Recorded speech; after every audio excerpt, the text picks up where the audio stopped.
It's great to be here with you all. And so last week you had Judy Fentress-Williams, one of my colleagues who teaches Old Testament at Virginia Seminary.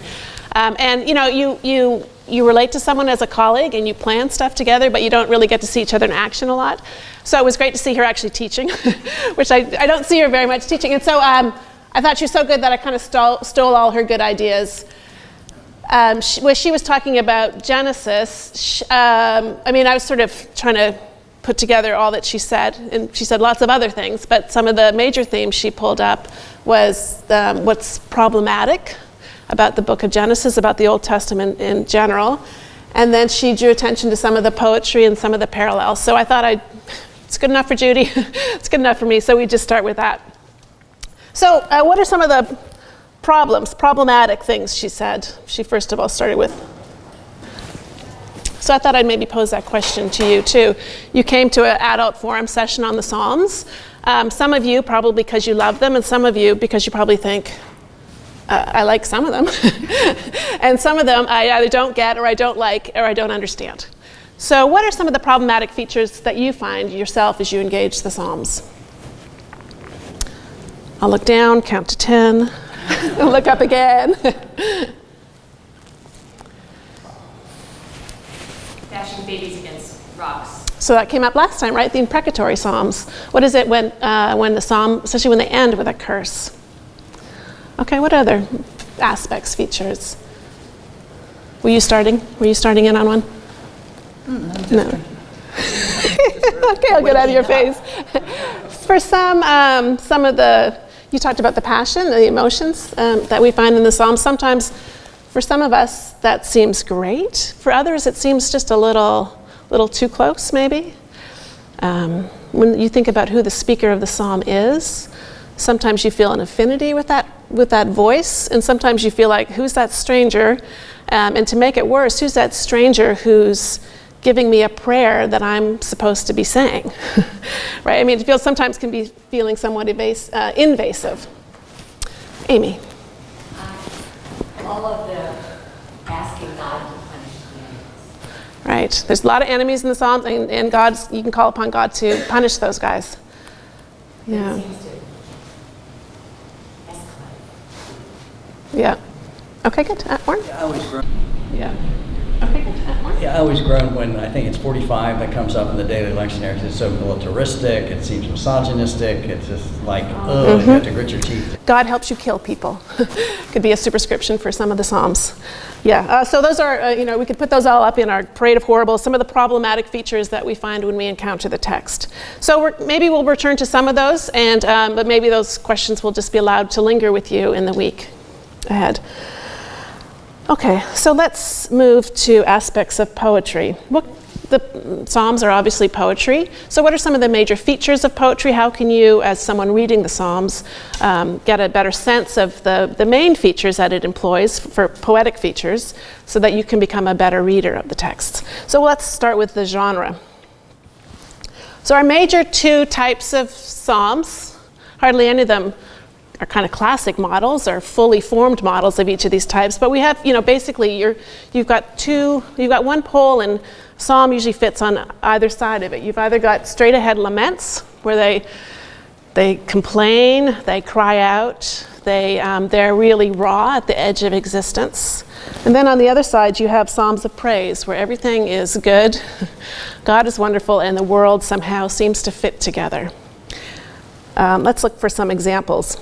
I'm going to choose two Psalms. I thought that might be helpful, and we'll sort of go back and forth to them. If I had thought, I would have chosen Psalm 23, since that's the Psalm of the day. But actually, you think about that. What is that? Is that a lament or a praise? Like a lot of Psalms, it actually doesn't quite fit in any one of those categories. Okay, so let's look at two Psalms. Psalm 22:1. This is not quite as famous as the 23rd Psalm, but we use it a lot, especially on a day like Good Friday. I'm using for this version translation from the Common English Bible. While I'm here, actually, I thought I'd bring in some artifacts, recommendations. You might have heard about Robert Alter recently. He's come up with a whole translation of the Hebrew Bible, and so this is his version of the Psalms, which I like it because He functions as a literary critic who also knows Hebrew really well. So he aims for sort of artfulness in translation, but also is probably more concerned to be accurate. So sometimes you would never read them from a pulpit because they're a little bit too literal. But if you kind of want to get a different version of the Psalms, it really seeks to kind of get in and dig into the original text. I'd recommend this one. He also has a nice intro and some good footnotes. Okay, but this one's the Common English Bible, so it might seem a little different than what you're used to hearing from the Book of Common Prayer. So lament, my God, why have you left me all alone? Why are you so far from saving me, so far from my anguished groans? Okay, so we'll contrast that with the Psalm of Praise. Well, a verse of praise from Psalm 74. Stacy. Stacy, do you mind to read it aloud for us, please? This is the second one. Yeah. God has been my king from ancient days. God who makes salvation happen in the heart of the earth. Okay, excellent. Okay. So these are, again, the ends of the poles of the Psalter, what types of Psalters we have, the forms, lament, and praise. Now, since I figured I'd give you guys a kind of a more high-octane version of poetic analysis of the Psalms, we'll go to one other major type that sort of fits in the middle of these two, is thanksgiving. So if you think of praise as talking about who God is, God's identity, I praise God because God is my king from ancient days. Thanksgiving's more talk about what God has done. So let's go to an example. So again, we'll return to Psalm 22, and again, like a lot of Psalms, Psalm 22 has aspects of lament. It begins quite obviously in lament, and then it kind of moves to a little bit of praise and back to lament, and some aspects of thanksgiving in Psalm 22 as well. And your name's Heather. Yes. Heather, would you mind reading from Psalm 22? All of you who revere the Lord, praise him. All of you who are Jacob's descendants, honor him. All of you who are Israel's offspring, stand in awe of him. Keep going. Yep. Because he didn't despise or detest the suffering of the one who suffered. He didn't hide his face from me. No, he listened when I cried out to him for help. Okay, great. So you see there's a call to praise in verse 23. These three categories of people are supposed to praise, honor, and stand in awe of God. And the question is why? So it's not just sort of do this and you're like, yes, sir, I'll do this. But the psalmist wants to give you an example of why you should praise this God, not because of who God is and God's self, but because what God has done. So some of you grew up in other traditions. It's like the psalmist starts to testify. Why should we praise? And then we get the story. He didn't despise or detest the suffering of the one who suffered. He didn't hide his face from me. He listened when I cried out to him for help. So that's why God is worthy of praise. You find that in the text of Thanksgiving.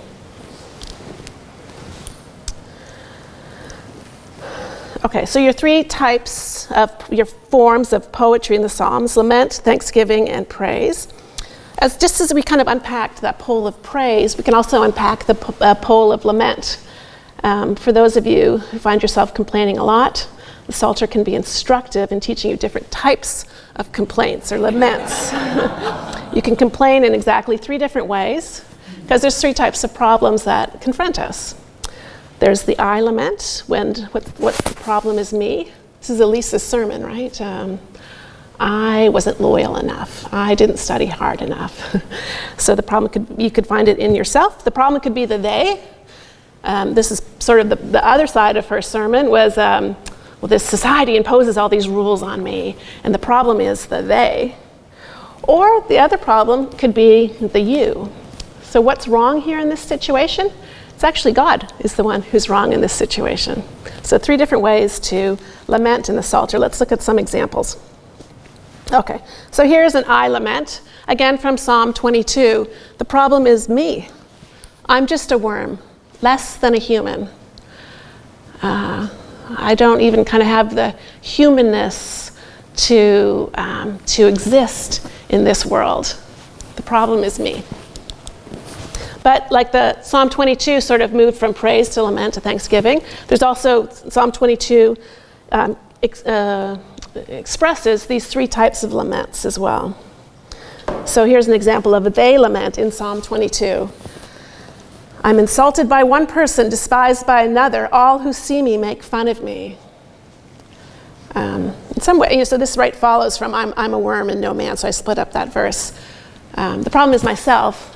Well, the problem is actually them, knowing who I am in my true self, and then making a big deal about it.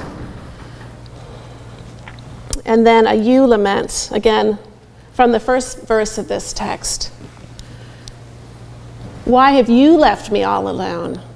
Why are you so far from saving me? So far from my anguish groans? So the problem is, in verse 1, God's absence.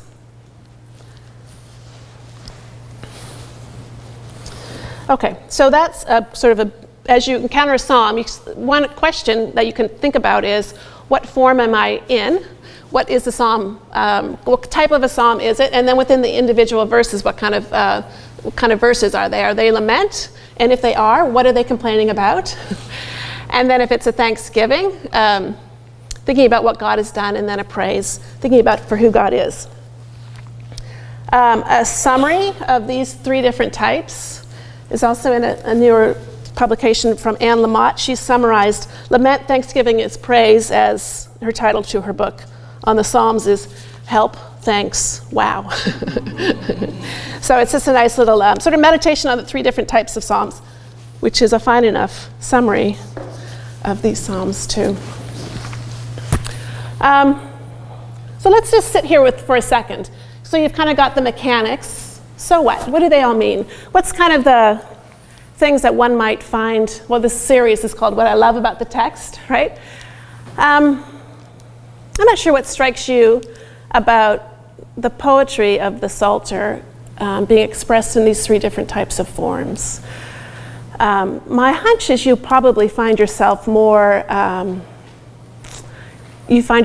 ease with one of these types of categories. Maybe you're fine with complaining about the I.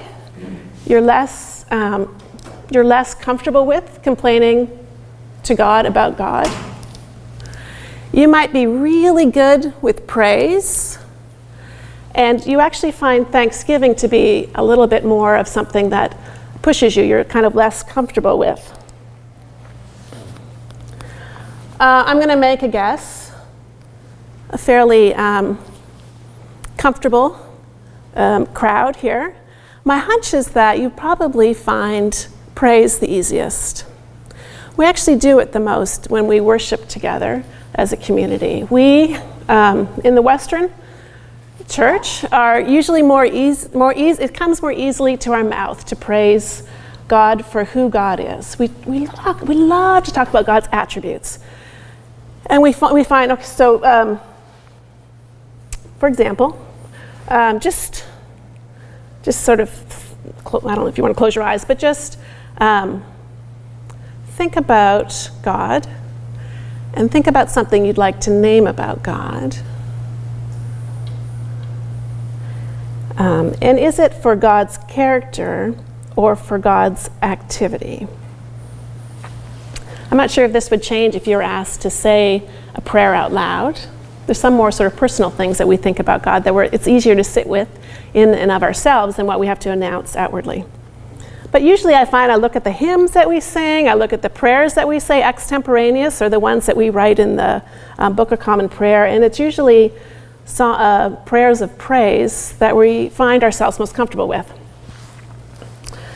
If we get to, but what's interesting about praise to me is in some ways that it's not just a theological act, but it's a political act. When we praise God, there's a no behind what we're saying when we praise God. There's a denial of the actors to whom we usually attribute power. When we say, God, you are good and you save us, we're saying the thing I'm grateful to or I'm praising God for is not my own efforts. It's not the sort of the market forces, but you're attributing something to God alone. So there's this no to the things that we usually think of as the most powerful in our lives when we praise God. Now, prayers of thanksgiving, again, I think for especially sort of comfortable Western audiences, these are a little bit more difficult. Maybe I'll just confess. So to say a prayer of thanksgiving demands two things of us. The first is we just have to sort of look up and look around. I was noticing today in the service, we got that children's prayer, and this is a classic prayer of thanksgiving, right? For this new morning, this is so small, the type, I don't know how. For this new morning with its light, for rest and shelter of the night, for health and food, for love and friends, for every gift your goodness sends, we thank you, gracious Lord, amen, sorry. You sing that and I think, oh yeah, I got out of bed this morning. Oh yeah, the sun rose this morning. Oh yeah, I am surrounded by this lovely world of health and food and love and friends. And Thanksgiving sort of pushes me from assumptions that I have about what I should get or what I always get into saying, it's actually from the hand of God that all comes. And I forget. Some of you, I find that I have the same sense when I go to services. I'm just at a service, then all of a sudden it's time for healing. I'm like, oh, okay, so I didn't really come for healing, and so I'll think, well, what do I feel that I need to be healed for or from? And it's a great moment for me because all of a sudden it pushes me to recognize maybe what are sources of hopelessness in my own life. And so again, it kind of forces me to name something that I'm not always, doesn't come most naturally to me. So I find Thanksgivings for that as well. So maybe since it's Mother's Day, one of my children, she, one of those was praying at, good night prayers, and it was extemporaneous. And I said, well, just give thanks to God for whatever you're thankful for. And so one of my children said, dear God, thank you for everything that I like. Okay, sure. So, the Thanksgivings also force us into articulating, like that Thanksgiving prayer, articulating exactly what we should be thankful for. It also asks us to take some things that perhaps are not immediately obvious of things that we should be thankful for, and it pushes us to look for maybe some of the silver lining, or to anticipate a silver lining. So sometimes the very things that you struggle with, you realize over the years, can become a source of thanksgiving. I mean, all of us, right? We appear in families. As much as of a cause for delight and joy as it is, what you struggle with the most. And Thanksgiving lets us say, perhaps what I've been given that seems like something difficult can turn in and of itself and will be a source of thanksgiving later. So thank you for the things that I like, but also maybe the things for which I struggle right now. Okay, so let's also just unpack the laments as well. Again, I think my assumption is that in this comfortable Western audience, in some ways we're more at ease with lamenting the I, right? The problem is that I'm not good enough, I don't do this, I'm not this type of person. But laments, in looking at its three different forms, also push us into sort of this greater embrace of reality. Because the I isn't the whole picture and isn't the center of everything. Perhaps indeed sometimes it is the they out there that really do threaten us. They're the ones whom we don't always have total power over, and from whom actually they can really be sources of harm to us. And so the lament psalms with the with the they laments, they allow us to bring that into our prayer life and into our sort of our spirituality. And more surprisingly, I think maybe is the you laments. Why is it difficult to complain to God about God? It sometimes does feel borders on, I think we would want to say, sometimes it's easiest to say, well, that just seems sacrilegious. You shouldn't get so down on God. God shouldn't be the problem. Let's look back at some of these you laments. Why have you left me all alone? Why are you so far from saving me, so far from my anguished groans? What are we saying about God there?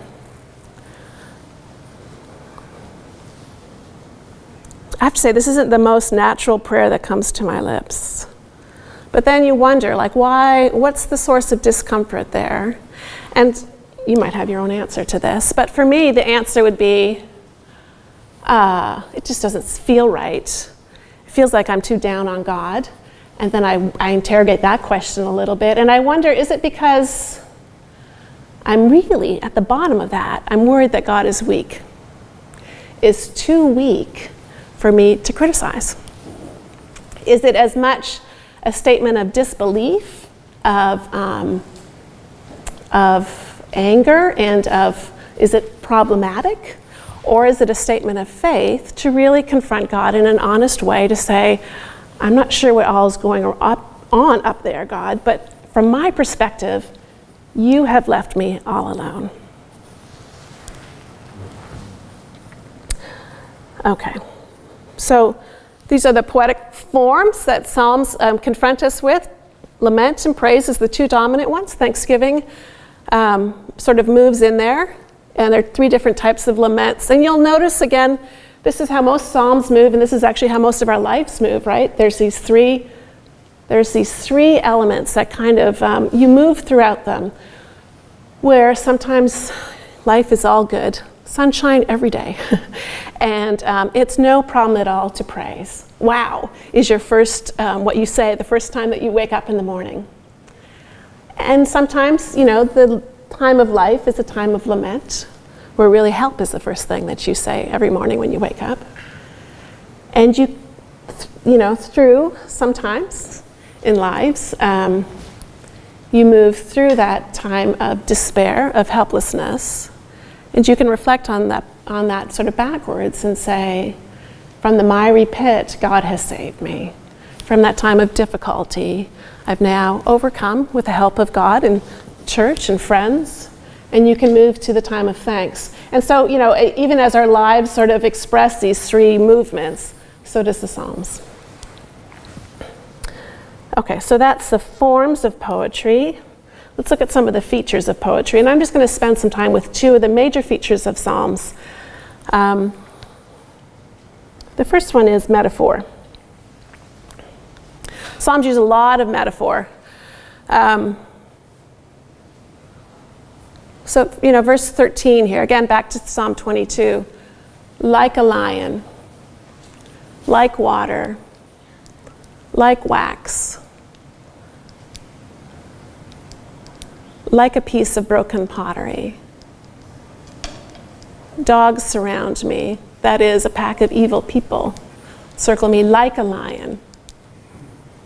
So metaphors, they take two things that are sort of what you're not used to putting together, and they say these two things shed light on each other. So two discrete elements that somehow inform each other.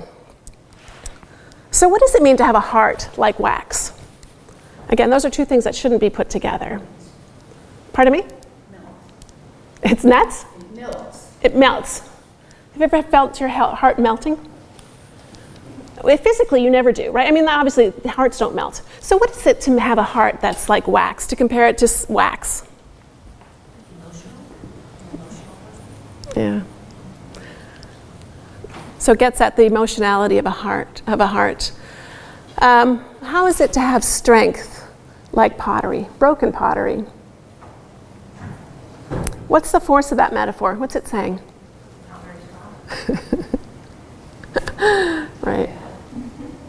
It's not even pottery. I love that one. It's broken pottery. What is it to compare a group of evil people to a lion? Have you been in that situation? I've been there. And it's kind of making you do sort of an exercise with your head. You're saying, and some part of you says, yes, that's exactly right. And another part of it, there's comes sort of distance making still, that you're like, well, they're not really like a pack of lions, obviously, right? It's not really like wax or broken pottery. So it's sort of making you be an active reader of this. It's not just saying this happened and this happened and this happened. It's making you sort of jump mentally in ways. The metaphor of the Psalms, the metaphor of the Psalms push your brain into seeing two things that shouldn't be together to be together, which I think to me is interesting because this poetry is thousands of years old, and so people have been kind of doing these exercises, putting these two things that aren't like each other together for thousands of years. It's just, I don't know, for me it's just this kind of interesting meditation on the human spirit. So one of its major features of Psalms is poetry. The other second major feature is parallelism. So you'll notice that most verses in the Psalms, there's like two parts of them. Many bulls surround me, many bulls from Bashan encircle me. Okay, now verse 13 doesn't really work. Verse 14, I'm poured out like water, all my bones have fallen apart, my heart's like wax, it melts inside me. Now you can break down parallelism into a couple of different things. Mostly what's happening in parallelism is that the part B is saying something similar to part A, but your job as the reader is to figure out what more is being said in part B. So you have poetry, and poetry only takes up half of the page, and your job as the reader is to figure out what's not being said. Right, that's the difference between narrative and poetry. Poetry, you got to figure out what's more is not being said. When you think about parallelism in the poetry is, what happens if you only had part A of all of those verses? Then what's really not being said? In some ways, this is similar to metaphor. You're being asked to do some mental exercises there. What is part B saying that part A didn't say? Why do you need part B? How is it expanding or deepening or progressing the thought of part A? Let's go to another text, Psalm 74. Do you mind to read out loud? Do 13, 14. You shattered the heads of the sea monsters on the water. You gave it to the desert dwellers for food. You crushed the Leviathan's heads. You split open springs and streams. You made strong flowing rivers dry right up. The day belongs to you, the night too. You established both the moon and the sun.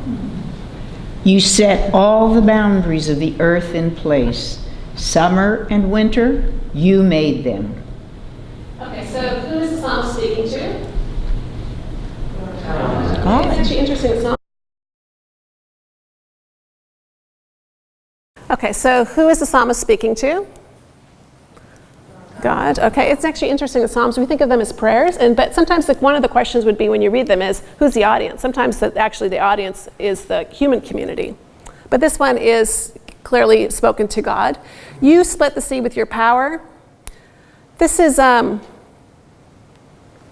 let's just look at the parallelism right now. So in verse 13, we actually have three parts of the verse. You split the sea, you shattered the heads, you gave it to the desert dwellers for food. What's being said in part B that's not being said in part A?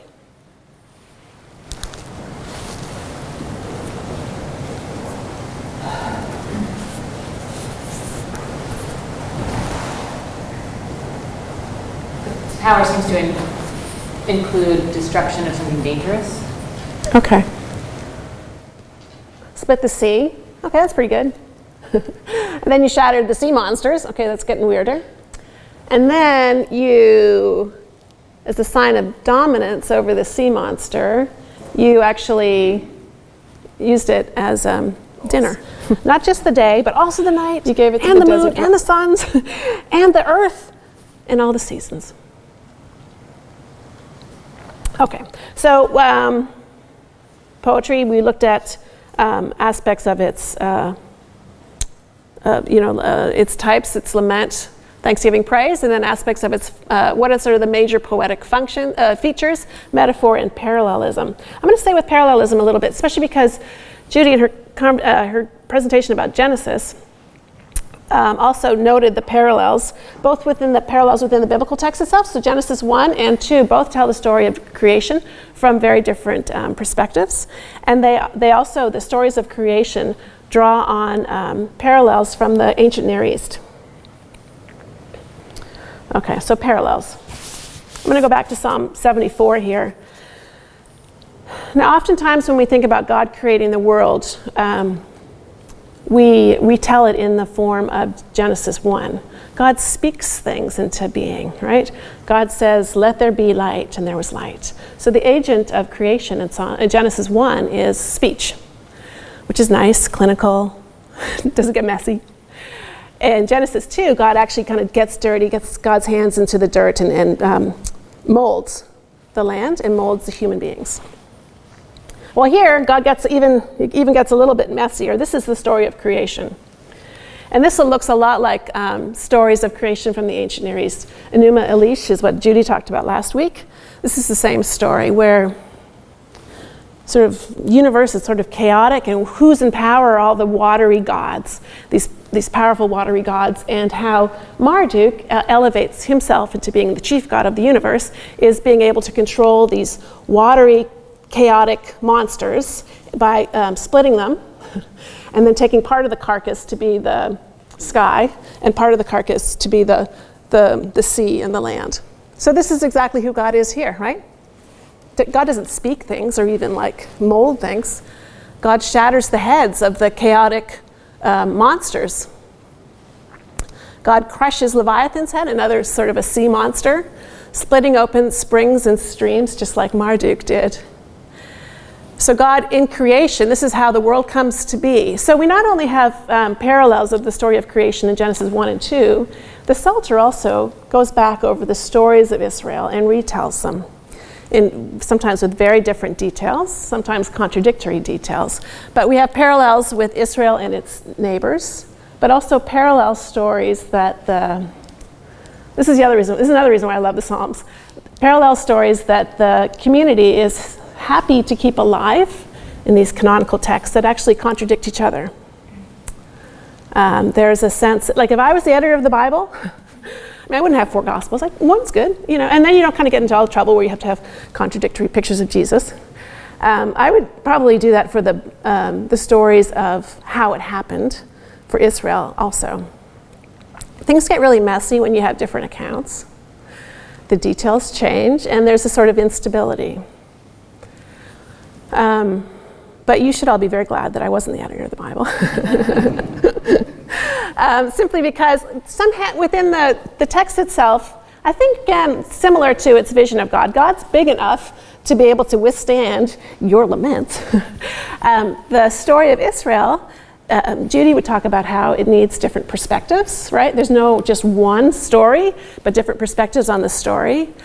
And you find, this story's lasted for thousands of years, and you'll find that some versions of the story of creation, some versions of the story of the choice of David, have a particular resonance with different communities throughout time.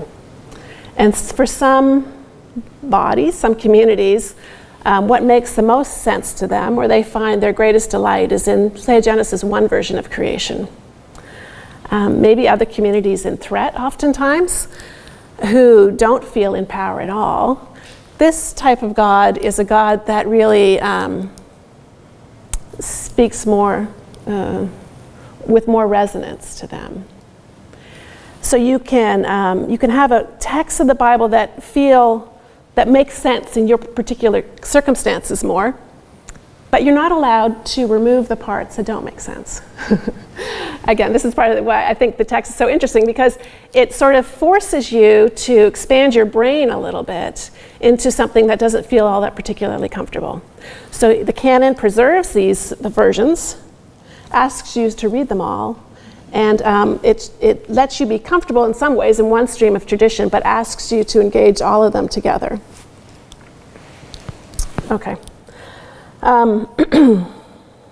Let's go to one more last feature of poetry. We talked about the form and the the genres. Let's go to function. Oftentimes we don't think about how poetry functions. What's poetry doing?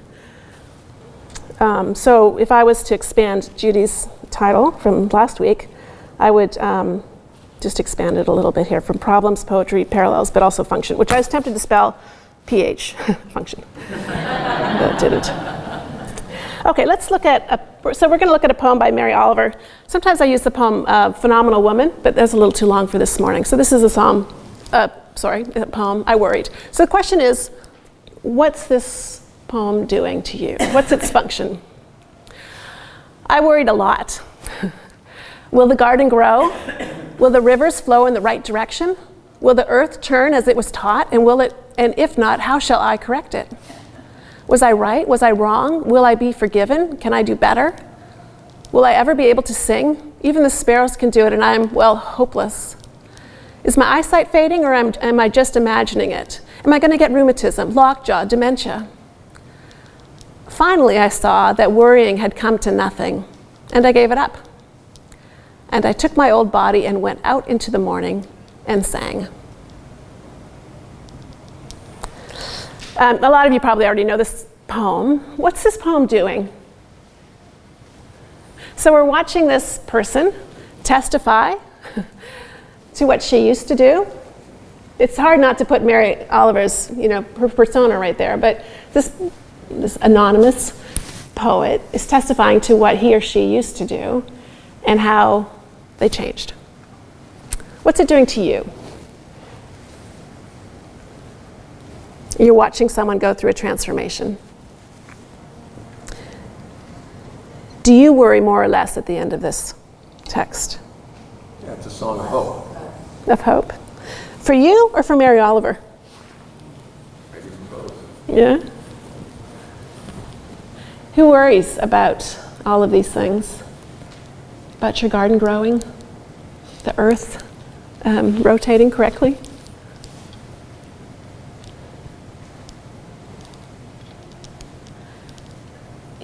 She puts herself in a way that seems both sympathetic. Yeah, actually, I worry about a lot of these things too.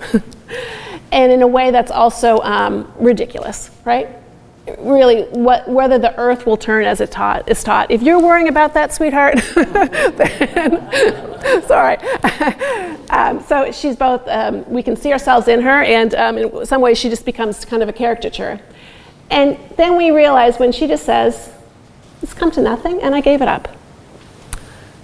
And then you sort of are forced to say, as the reader, all those things I worry about. What do I worry about? You sort of start to name them, and you say, how is it helping that I worry about them at all? And she becomes a witness to us of someone who walks through the things that we walk through and chooses a different way. Whenever I read this text, I'm reminded of all the things I worry about and the fruitlessness of it all. And she becomes a witness to me about just get over yourself, give it up, go out into the morning and sing. So the function of it is, I think, to give us all some hope, some perspective and some hope. Okay, here's another text that's written to not us as the audience, although of course we somehow are the audience, but to God. It's a little bit like a psalm in that it has a superscription.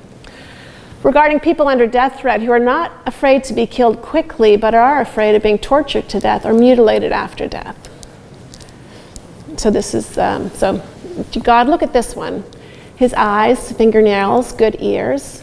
Who wants to live free like anyone would. Really lovely, this one. I wanted to draw your attention that this one would die for his people. He's that sort. I figured you would understand that and would at least pay some attention. Okay, some more of a political prayer. What's this psalm doing? What's this poem doing? Pardon me. Making an appeal. Right. And what's the basis for the appeal? Why should God care? Pardon me? He's a good person, an especially good person. Especially good person. Who else? I figured you would understand that. Why would God understand that? God had a son who was willing to die for his people too, right? A student pointed out to me, so it actually comes from a context in Latin America, and this student pointed out to me that fingernails, eyes, and good ears are oftentimes places of torture as well. So, naming those isn't just sort of incidental. But so the bringing God's compassion into play, right? You had a son. The beautiful things that you made with these people, eyes, fingernails, good ears, can also be places of vulnerability. So you're sort of moving God's heart in ways too. I have this as an example because when we read Psalms, we know that they're prayers addressed to God, but we sometimes don't always ask the question, how are they functioning on God? So we go back to this Psalm 74 again. The story of creation, as you set out, there's some really nice parts in it, right? You made summer and winter. It actually occurs within a larger lament psalm. It begins with, why have you abandoned us forever? Why does your anger smolder at the sheep of your own pasture? I edited out some of the verses. I promise I didn't leave anything good out. It just was too big for the slide. Your enemies roared in your own meeting place. They set up their own signs there. They set fire to your sanctuary, burned it to the ground. You're asking yourself, why are they saying this to God? God doesn't know? Why are they naming all of the things that the enemies did? They defied the dwelling place of your name. How long, O God, will foes insult you? Our enemy is going to abuse your name forever. And then right after that, we got this nice, gorgeous hymn of creation. My God has been my king from ancient days, God who makes salvation happen in the heart of the earth. You split the sea with your power. You shattered the heads of the sea monsters on the water. You set all the boundaries of the earth in place. Summer and winter, you made them. And then we go back into the lament. So remember this, Lord, how enemies have insulted you. Don't forget the lives of your afflicted people forever. Consider the covenant, those promises you made. God, rise up, make your case. Don't forget the voices of your enemies, the racket of your adversaries that never quits. That's how the text ends. So what's the function of this psalm, and what's the function of the story of creation within this psalm? It's a text that's trying to motivate God, much like this prayer by Lisa Martins. Trying to motivate God to do what? To pay attention, to rescue, to save, right? Not just salvifically, but there's something that burned down that you need to fix. And why is the story of creation implicated in this? Why did they bring this story in? It's not just this, yeah? We know your power. We know you can do all this, so hey. Exactly. You're not weak. You're not too weak. So the story of creation, it not just tells us about how creation happened. It's actually being used as a lever in a way to motivate God to get busy. God needs to be mindful of the promises God made, but God can. Why? Because God created the universe. So so when you read through the text, you look at the different motifs of it retells the story, but then your question is always, why is it using that story in that psalm, and then for what purpose? Okay, I know I'm out of time, so I'm just going to leave it at that.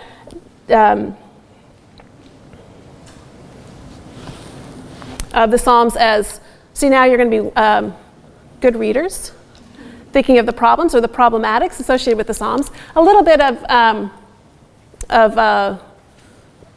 with more structure with thinking about the poetry, looking at the parallels, and then also, I think the most significant question for me always in reading a psalm is, what's the psalm doing? What's the function of it? And how is it doing? How is it using the rhetoric, the words of prayer, in order to do the thing that the psalm is trying to do? Okay, thanks. It's been great to be with you today.